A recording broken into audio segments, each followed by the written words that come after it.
Toshkent davlat tibbiyot universiteti dunyoning nufuzli xalqaro reyting agentligi Times Higher Education tomonidan e'lon qilingan The Impact Rankings 2026 natijalariga ko'ra, dunyoning top 1000 universitetlar ro'yxatidan joy olib, 601-800 o'rinlar oralig'idan joy oldi. Mazkur reyting oliy ta'lim muassasalarining Birlashgan Millatlar Tashkilotining barqaror rivojlanish maqsadlari SDGga qo'shayotgan hissasini baholovchi eng nufuzli xalqaro reytinglardan biri hisoblanadi. Universitetning ushbu natijasi ta'lim sifati, ilmiy tadqiqotlar faoliyati, sog'liqni saqlash, ijtimoiy mas'uliyat, xalqaro hamkorlik hamda barqaror rivojlanish yo'nalishlarida amalga oshirilayotgan izchil islohotlarning amaliy samarasi sifatida e'tirof etilmoqda.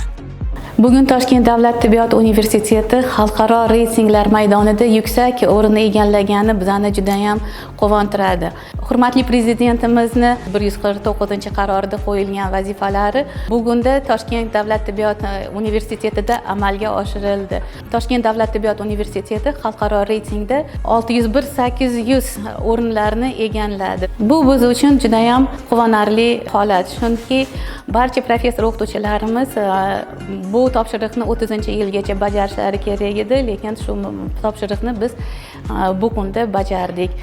Hozirgi kunda Toshkent davlat tibbiyot universitetining shu reytingda bo'lganimiz sababli jahonning 30 ta mamlakatlarida Toshkent davlat tibbiyot universitetining diplomlari hozir tan etiladi va Toshkent davlat tibbiyot universiteti bitiruvchilari hozirgi kunda jahonning 30 ta mamlakatida tibbiyot yo'nalishida o'z faoliyatini davom ettirishlari mumkin. Ayniqsa xalqaro reytingning Good Whaling ko'rsatkichida Toshkent davlat tibbiyot universiteti 81-o'rinni egallagan.